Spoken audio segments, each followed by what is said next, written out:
4 ಕಾರಣ ಇದೆ ನಾನು ಇವತ್ತು ಈ ವೇದಿಕೆ ಬರೋದಕ್ಕೆ. ಒಂದು ಕಾರಣ ರಿಜ್ವಾನ್ ಅರ್ಷದ್. ಏನಂದ್ರೆ ಬಿಜೆಪಿ ಮತ್ತು ಎಸ್ಡಿಪಿ ಕೋಮುವಾದಿ ಪಕ್ಷ ಅಂದ್ರು. ನನಗೆ ಈ ಎನ್ಆರ್ಸಿಸಿಎ ತಂದು ಮುಸಲ್ಮಾನನ್ನ ಪಾಕಿಸ್ತಾನಕ್ಕೆ ಕಳಿಸ್ತೇವೆ, ಡಿಟೆನ್ಷನ್ ಸೆಂಟರ್ಗೆ ಹಾಕ್ತೀವಿ ಅಂದಾಗ, ಈ ಬಿಜೆಪಿ ಕೋಮುವಾದಿಗಳು ಅಂದಾಗ ತಾಕತ್ತಿದ್ರೆ ಹಾಕ್ರು ಅಂತ ಹೋರಾಟ ಮಾಡಿದ ಎಸ್ಡಿಪಿ ಯಾವತ್ತೂ ಕೂಡ ಕೋಮುವಾದಿ ಅಂತ ಅನಿಸ್ಲಿಲ್ಲ. ರಿಜ್ವಾನ್ ಅರ್ಷದ್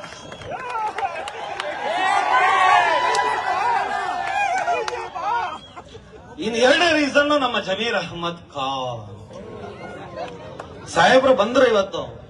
ಹೌದಾ? ಮುತ್ತು ಕೊಟ್ರು. ಮುತ್ತು ಕೊಡೋದು ಮಾಮೂಲಿ ಅವರಿಗೆ ಅಲ್ಲ, ಒಳ್ಳೆ ಒಳ್ಳೆ ಗುಣನೇ ಅದು, ಅದಕ್ಕೆ ನಾನು ನಿರಾಕರಣೆ ಮಾಡಲ್ಲ. ಅವ್ರು ಬಂದ್ರಷ್ಟೇ, ಸೀರಿಯಸ್ ಆಗಿ ಬಂದಿಲ್ಲ. ಸೀರಿಯಸ್ ಆಗಿ ಬಂದಿಲ್ಲ. ಪತ್ರಕರ್ತ ನಾನು, ನನಗೆ ಮಾತ್ರ ಚೆನ್ನಾಗಿ ಗೊತ್ತಿದೆ, ಅದು ಹೇಳಕ್ಕಾಗಲ್ಲ.